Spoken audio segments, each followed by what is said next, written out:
Hi everyone, welcome to this lecture on electric cars and their challenges for public policymakers. Today we will have a look at electric vehicles in an infrastructure systems perspective.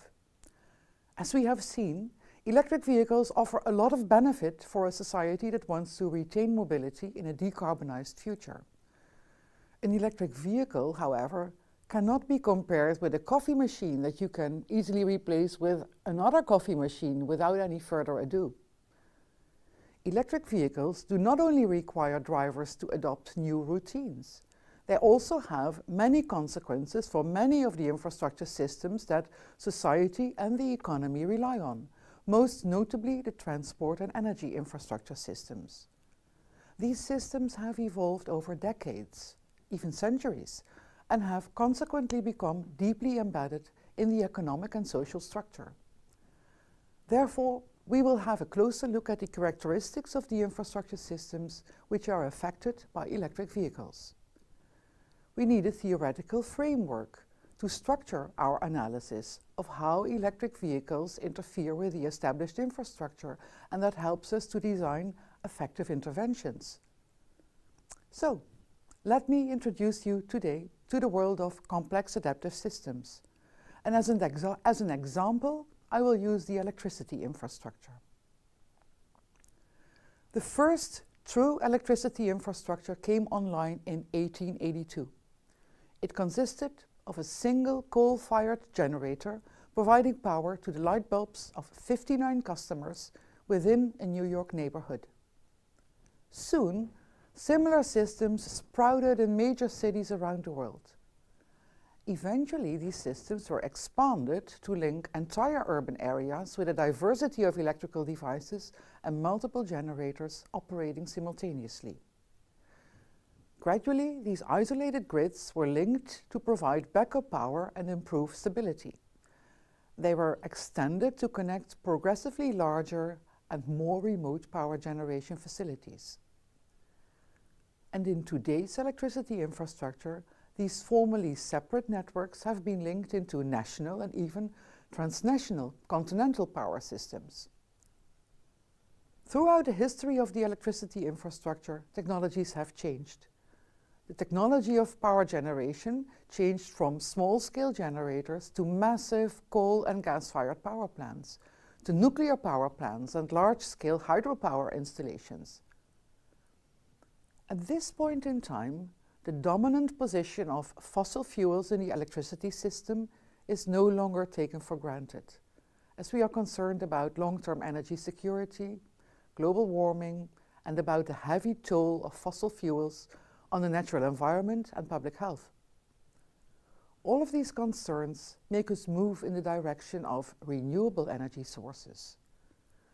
Among these, biomass is quite controversial, as some energy crops have caused large-scale destruction of rainforests and led to displacement of indigenous communities and small farmers.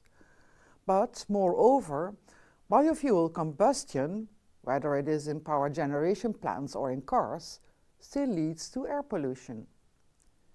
So emission-free renewable energy technologies, especially solar and wind power, have thus gained in popularity.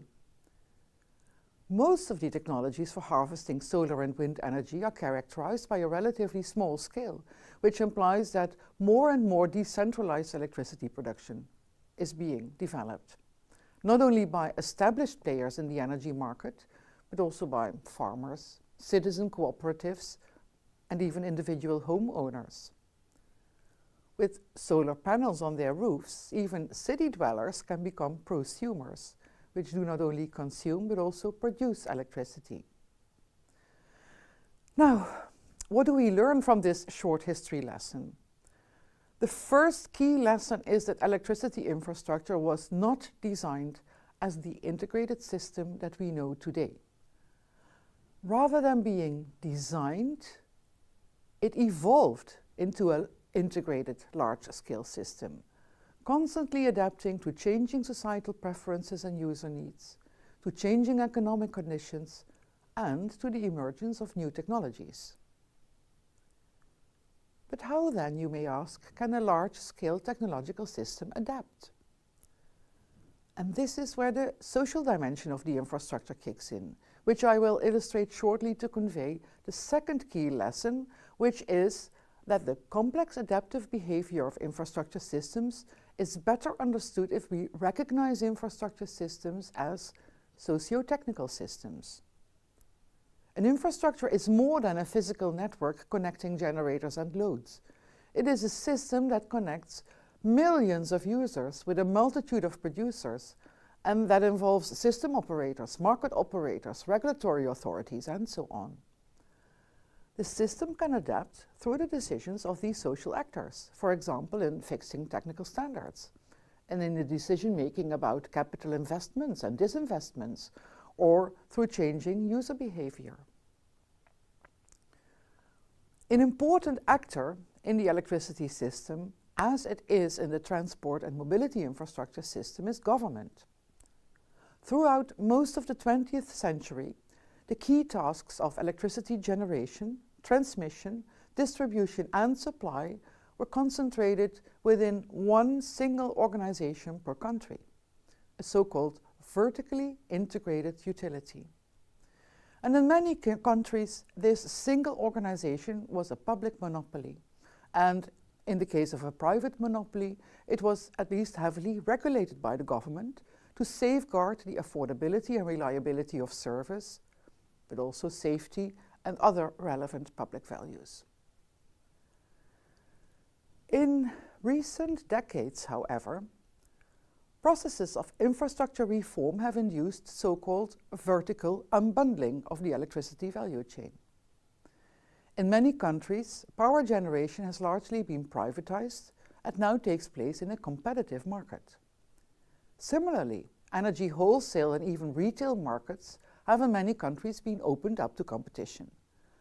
And with these markets, new players have entered the scene, such as market operators, traders and brokers. And in between power generation and supply to end users is the transport over grids. And these grids are still owned, operated and planned by monopolistic system operators. They are known as TSOs, transmission system operators, and DSOs, distribution system operators. As you can see, the social system of the electricity infrastructure has thus become much more complex. And the complexity of the social network is still increasing as private end users are turning into prosumers and electric vehicles are entering the scene with the potential of providing a range of innovative services to the electricity infrastructure. While electric vehicles offer promising solutions to the challenge of accommodating the variability of renewable energy sources, they can also endanger the stability of the grid. To make sure that does not happen, new practices and rules are needed. And this brings us to the crucial feature of institutions in infrastructure systems. The interactions between the social and the technical dimension of infrastructure systems are shaped and governed through institutions at different levels with different timescales. At the highest level, institutions are the social norms and public values that we adhere to. Institutions define the rules of the game, and institutions define how the game is played, including how resources are allocated. In other words, the roles and responsibilities of actors in the infrastructure system are defined by institutions, while higher level institutions define, for example, market rules and regulatory authority. Lower level institutions define contracts, technical and operational standards. So where are we now? The conceptual model I have provided you with is the model of complex adaptive socio-technical systems.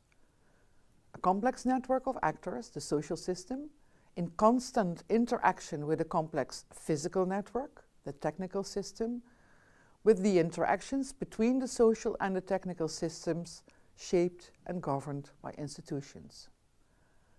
Both the physical system and the social system are constantly adapting and co-evolving. A complex system, like electricity or transport infrastructure, cannot just be redesigned overnight. It is characterized by so-called path dependencies, which are reinforced by the high capital intensity and long lifespan of infrastructure components. Another characteristic of complex adaptive systems is that their behavior cannot be predicted. It emerges from the interactions between the actors and between the subsystems. The non-linearities caused by feedbacks between actors and subsystems across system levels and timescales are the main cause of the so-called emergent behavior of complex adaptive systems. Fortunately, the emergent behavior of infrastructure systems shows remarkably consistent patterns.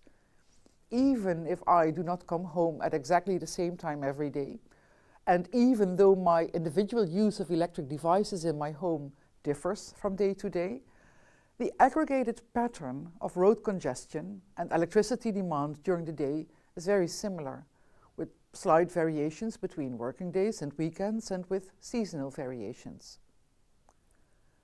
However, this feature of emergent behavior implies that we cannot really predict how the system will behave with the introduction of a new technology.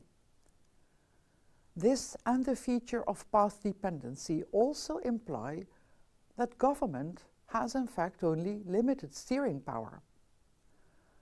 Government can only aspire to steer the ongoing evolutionary process into the direction dictated by new societal preferences, by tweaking the institutional framework. Now, you may be disappointed by this muddy picture if you had expected a clear recipe of how to design new institutions for the introduction of electric vehicles. However, while the options for government intervention may be limited, they are crucial nevertheless, among others in the setting of standards and the design of incentive schemes. Many national and local governments also have a crucial role as owners or major shareholders of a vital infrastructure. And perhaps most importantly, national governments have the prerogative to enshrine the roles and responsibilities of actors in law and regulation. Now, with this knowledge, let us get back to the matter at hand, the consequences of electric cars at the infrastructure level. Battery electric cars use electricity, obviously. For an average electric car driving in the Netherlands 30 kilometers on average per day, the annual electricity demand is of the same order of magnitude as the annual electricity demand of an average household, which is around 3,500 kilowatt hours in the Netherlands. So that implies that residential electricity use for an average household with just one car will be doubled if the conventional car is replaced with an electric car that is mostly recharged at home. Great news for the electricity suppliers, you might say, but perhaps not so great news for the network providers. They fear substantial congestion in the distribution grid if all drivers plug in as soon as they get home from the office, adding a substantial load to the usual peak load in the early evening. Congestion can be avoided by grid capacity expansion, which is rather expensive. A far cheaper solution is to control battery recharging according to available grid capacity and to the availability of cheap power. And if we follow the availability of cheap power, then that provides a financial incentive for the electric car owner to cooperate with a scheme for controlled charging, even if it does imply some infringement on the sovereignty and comfort of the car owner. In other words, the car owner is then rewarded for flexibility in his load pattern. The question that arises next is, how is this organized? Evidently, the electric car owner did not buy his vehicle with the aim to become an active participant in the electricity market. So how is this flexibility potential then mobilized? Through the network operator, through the energy supplier, or through a new intermediate party? And then what is the optimization criterion for controlled charging? You can imagine that the distribution network operator will strive to reduce network costs, while a commercial energy supplier will strive to maximize its profit.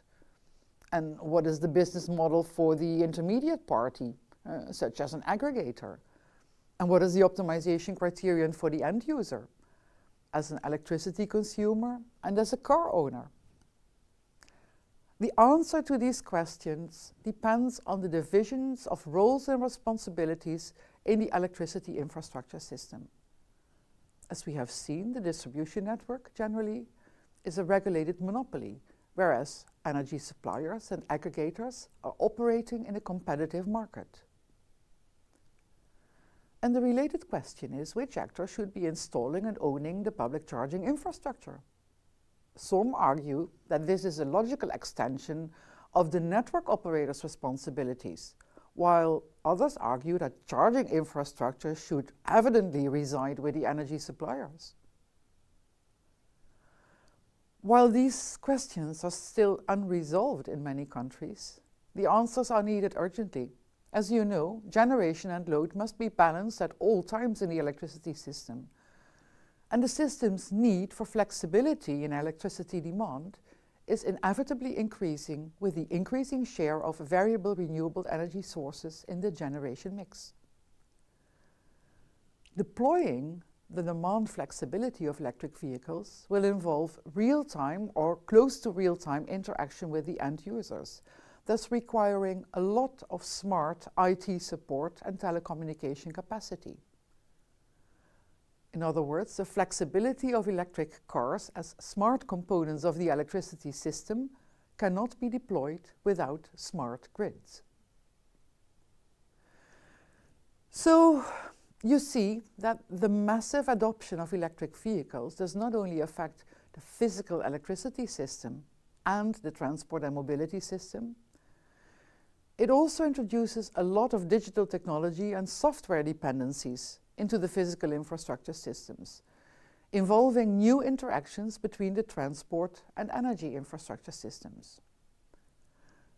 And besides the technical challenges implied, these changes also deeply affect the social dimension of the infrastructure. The established systems include a large number of actors which are involved as owners, planners, operators, etc., of the various physical components and subsystems of the infrastructure. And established actors with vested interests are likely to resist change which is not aligned with their own strategic agendas. So bringing a new technology such as electric cars into the system also brings new actors with new roles and interests, and will require established actors to adapt, if not make their roles obsolete. And government plays an interesting role in this process, both as an established actor in critical infrastructure systems and as an enabler or agent of change.